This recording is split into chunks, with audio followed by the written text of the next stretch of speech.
राधे राधे दोस्तों, स्वागत है आप सभी का एक और नई कहानी वीडियो में।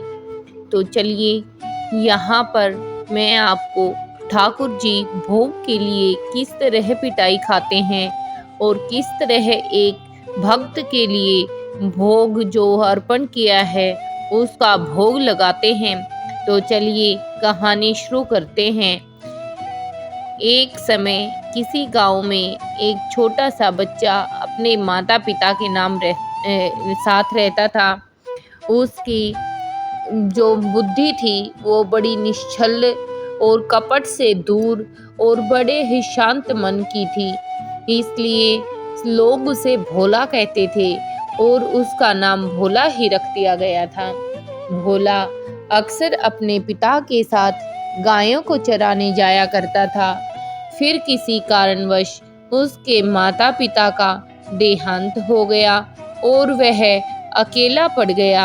अब वह जंगल से लकड़ियां लेने जाता, उनको थोड़ा कुछ बेचकर जो मिलता उसको खा पी कर अपना गुजारा कर लिया करता था। एक दिन रोज की तरह भोला लकड़ियां लेने जंगल की तरफ गया। अब वो जंगल की तरफ गया, उस समय शाम का समय था। शाम के समय जंगल में लकड़ियां तोड़ते तोड़ते कब भोला से अंधेरा हो गया पता ही न चला। अब अंधेरा होने के कारण भोला जल्दी से घर की तरफ दौड़ा। अब वह रास्ता भटक गया, उसको समझ नहीं आ रहा था कि वह किस तरफ से आया था और किस तरफ जाएगा। अब भोला काफी परेशान हो गया। इधर से उधर भटकते हुए यह छोटा सा बच्चा काफी थक भी गया, इसलिए उसने सोचा जो होगा देखा जाएगा, अब सब प्रभु के सहारे ही हैं। चलो मैं इसी पेड़ के नीचे थोड़ी देर आराम कर लेता हूँ। जैसे ही वो छोटा बच्चा उस पेड़ के नीचे लेटा, उसकी आंख लग गई और कब सुबह हो गई उसको पता ही न चला। जब सुबह हुई तो उसने देखा कि पास में ही एक सन्यासी की कुटिया है। अब उसने सोचा क्यों ना कुटिया में अंदर जाकर देखा जाए कि वहाँ कौन रहता है। अब भोला कुटिया के बाहर जाकर बैठ गया। सन्यासी उठकर नदी पर स्नान करने के लिए कुटिया से बाहर निकला और जैसे ही बाहर निकला तो भोला को बैठा देखकर बोला, अरे तुम कौन हो?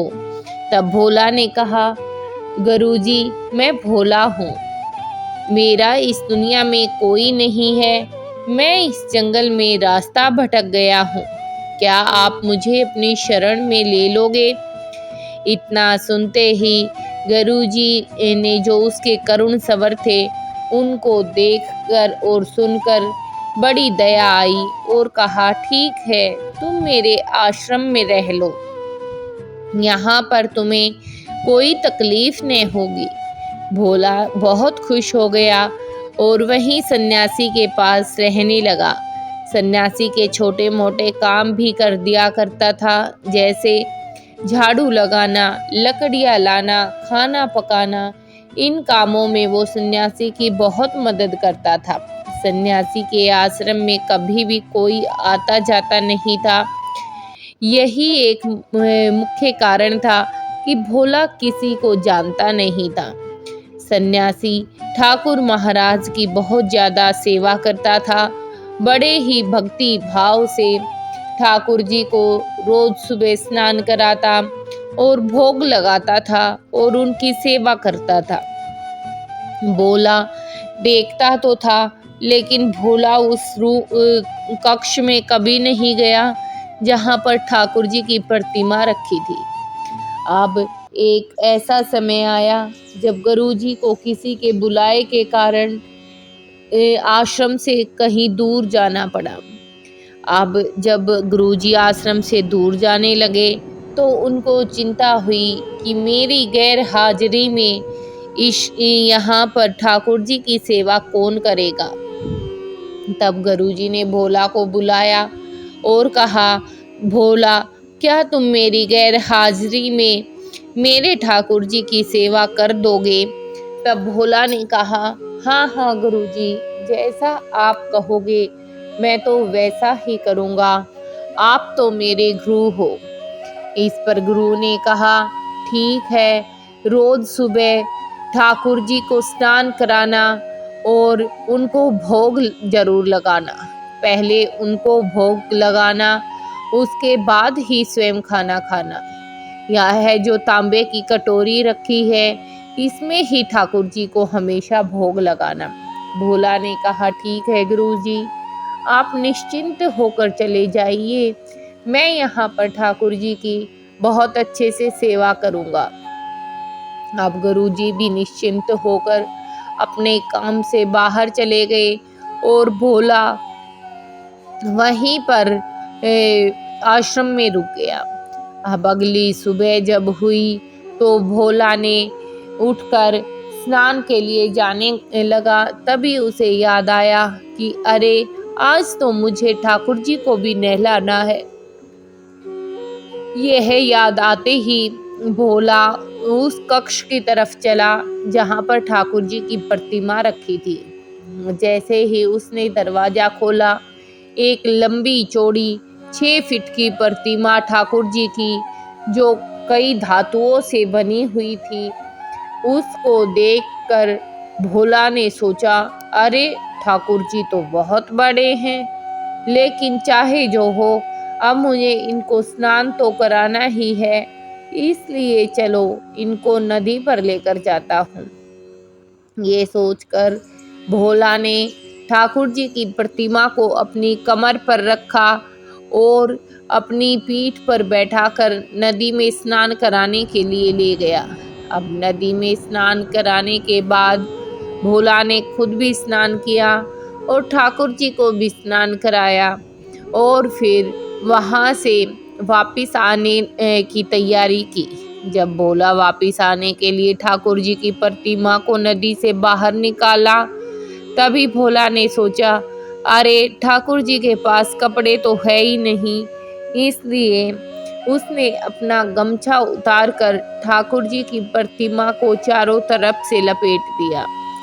अब गमछा लपेटने के बाद ठाकुर जी की प्रतिमा को लेकर भोला आश्रम में आया और उसी कक्ष में प्रतिमा को स्थापित कर दिया।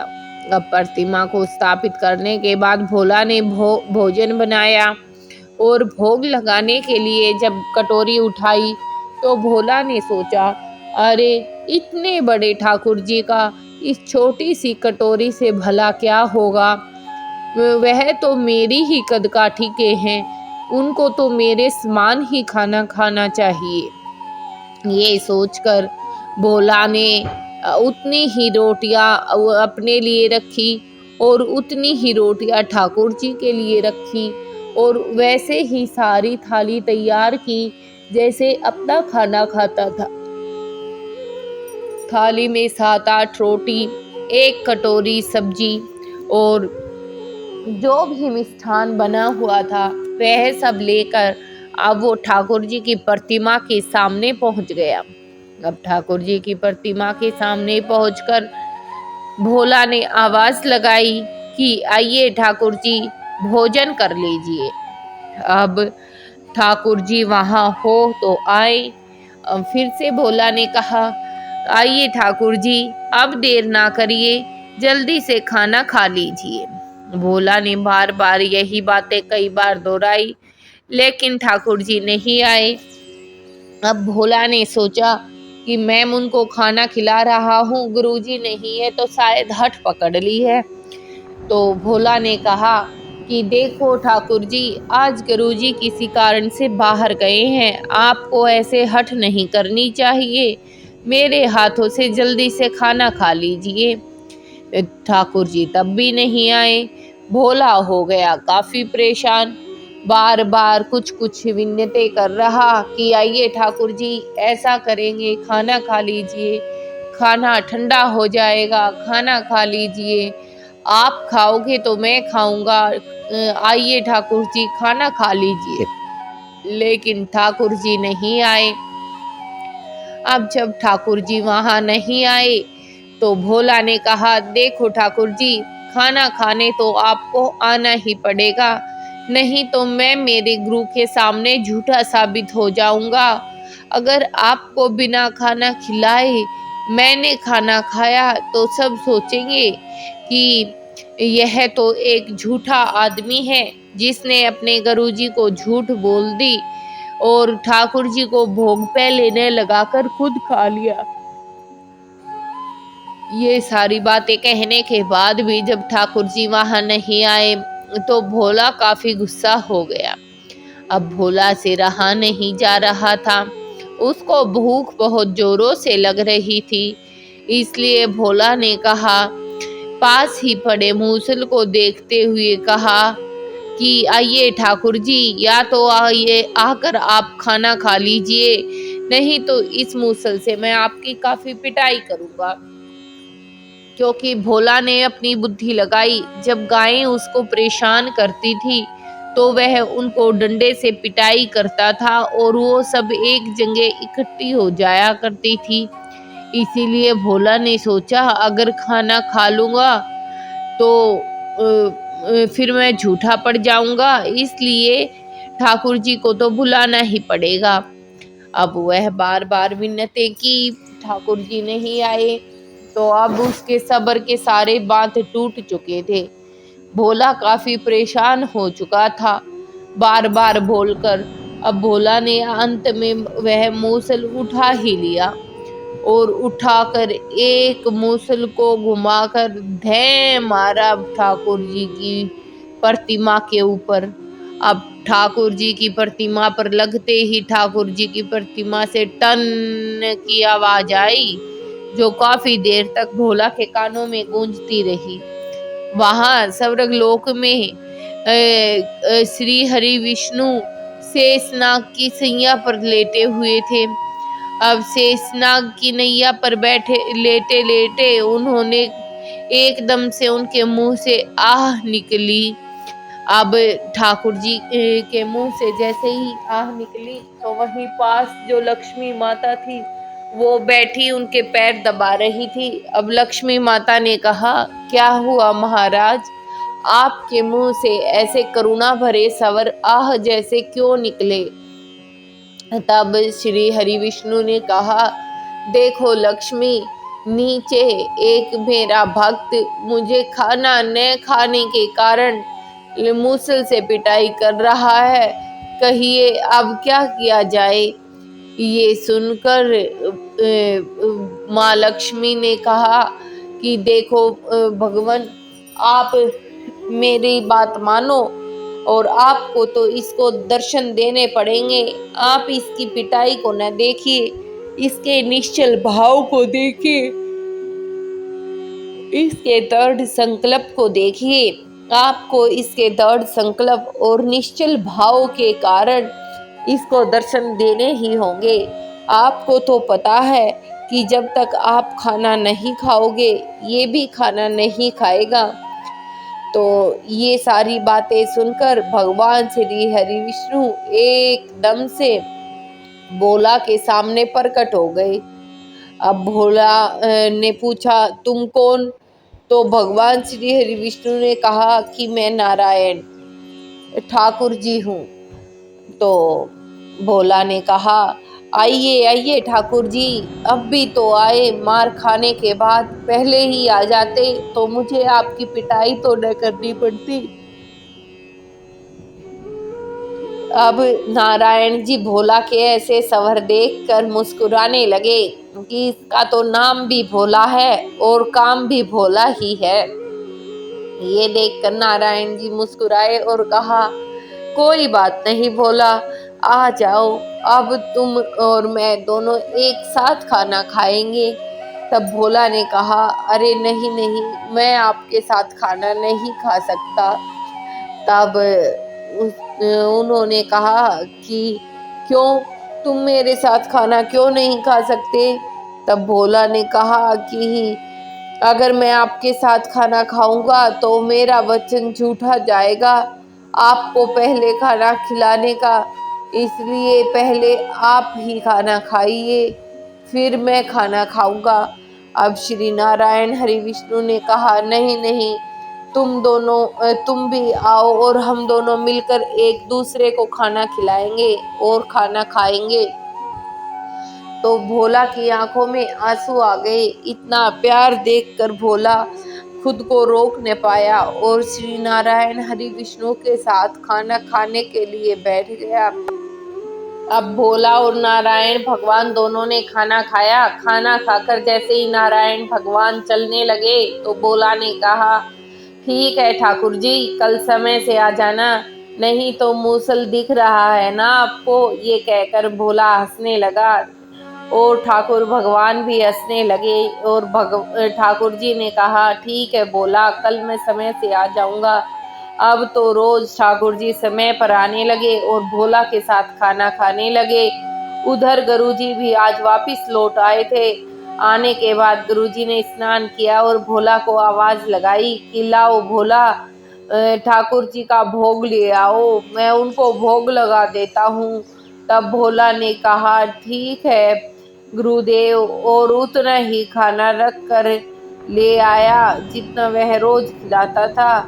तो अब गुरुदेव ने कहा कि क्यों भोला, इतना खाना क्यों लेकर आए हो? तब भोला ने कहा, अरे गुरुजी, 6 फीट के लंबे चौड़े ठाकुर जी का भला इस छोटी सी कटोरी से कैसे पेट भरेगा, इसलिए मैं यह इतना सारा खाना लाया हूँ। अब तो गुरुजी गुस्से से तिलमिला उठे और कहा कि अच्छा, तुम मेरा मजाक बना रहे हो, जाओ तुम मुझे ये सारा खाना ठाकुर जी को खिला कर दिखाओ, तब मैं मानूं। तब उसने भोला ने कहा, ठीक है गुरुजी, ये खाना तो मैं सारा खिला दूंगा, लेकिन मेरी एक शर्त है कि आप खिड़की से ही देखना। तब गुरुजी ने कहा, ठीक है, और बोला वो सारा भोग लेकर ठाकुर जी की प्रतिमा के सामने गया और जाकर आवाज लगाई, आइए ठाकुर जी, भोग कर लीजिए। और इतनी देर में ही वहां पर ठाकुर जी प्रकट हो गए और खाना खाने लगे। लेकिन जो साहूकार था उसको, जो वो सन्यासी था, उनको दर्शन नहीं दिए। उनको बस इतना ही दिखा कि खाना अपने आप कम हो रहा है, इसलिए अब उसको आभास हो गया था कि हाँ, ठाकुर जी सच में यहाँ आए हैं। तो वह भागकर भोला के चरणों में गिर गया और कहा, भोला, तुम्हारे ठाकुर जी से मुझे भी दर्शन करा दो, मैं भी धन्य होना चाहता हूँ। आखिर तुम्हारे अंदर ऐसी क्या शक्ति है जो ठाकुर जी ने तुम्हें दर्शन दिए? ये कहकर भोला की आंखों में आंसू आ गए। भोला ने हाथ जोड़कर ठाकुर जी से प्रार्थना की कि वह उनके गुरुदेव को भी अपने दर्शन दे, गुरुदेव को भी अपने दर्शन दे। तो ठाकुर जी ने गुरुदेव को भी दर्शन दिए और दोनों को आशीर्वाद दिया और कहा, गुरुदेव से कहा कि देखिए गुरुदेव, इसके जो भाव थे वो मुझे बहुत प्रिय थे। माना तुम बहुत समय से पूजा पाठ और इतनी सारी मेहनत करते हो, लेकिन मुझे और कोई चीज नहीं चाहिए। मैं तो बस भाव का भूखा हूँ। जो भोला के अंदर जो भाव है वह भाव मुझे किसी में नहीं दिखे, इसलिए मैंने भोला को दर्शन दिए। हो सके तो तुम भी भोला से यही चीज सीखना। और ये कहकर ठाकुर जी अंतर ध्यान हो गए और इसी तरह कहानी समाप्त हो गई। अगर अच्छी